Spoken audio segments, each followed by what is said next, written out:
রাজধানীর north south বিশ্ববিদ্যালয়ে ঘটে গেছে এক হৃদয় বিদারক ঘটনা। পবিত্র কোরআন শরীফ ছিঁড়ে ও পায়ে দিয়ে অবমাননার অভিযোগ উঠেছে অপূর্ব পাল নামে এক শিক্ষার্থীর বিরুদ্ধে। সামাজিক যোগাযোগ মাধ্যমে ভিডিও ছড়িয়ে পড়তেই দেশজুড়ে শুরু হয়েছে তীব্র প্রতিক্রিয়া। শনিবার বিকেলে বিশ্ববিদ্যালয় প্রাঙ্গণে সাংবাদিকতা বিভাগের শিক্ষার্থী অপূর্ব পাল কোরআন শরীফ ছিঁড়ে মাটিতে ফেলেন বলে অভিযোগ ওঠে। মুহূর্তেই উত্তেজনা ছড়িয়ে পড়ে। শিক্ষার্থীরা প্রতিবাদ জানালে বিশ্ববিদ্যালয় প্রশাসন তাৎক্ষণিক ব্যবস্থা নেয় এবং তাকে ক্যাম্পাস থেকে বের করে দেয়। তবে এখানেই শেষ নয়।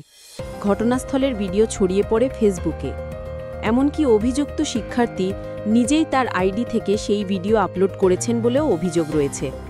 এতে ক্ষোভ আরও ছড়িয়ে পড়ে সর্বস্তরে। রাত বাড়ার সাথে সাথে বিশ্ববিদ্যালয়ের শিক্ষার্থী ও স্থানীয় জনতা বিক্ষোভে ফেটে পড়েন। অভিযুক্তের বাসার সামনে স্লোগান দিতে থাকেন অনেকে। পরিস্থিতি নিয়ন্ত্রণে পুলিশ গেলে উত্তেজিত জনতা অপূর্ব পালকে গণপিটুনি দেয়।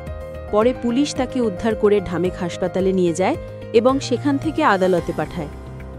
ভাটারা থানার পরিদর্শক মুস্তাফিজুদ নিশ্চিত করেছেন, ধর্ম অবমাননার অভিযোগে পুলিশ বাদী হয়ে অভিযুক্তের বিরুদ্ধে মামলা দায়ের করেছে। এদিকে ডাকসুর ভিপি সাদেক কায়েম ফেসবুক স্ট্যাটাসে লিখেছেন, পবিত্র কোরআন অবমাননার ঘটনা হৃদয়ে আঘাত করেছে।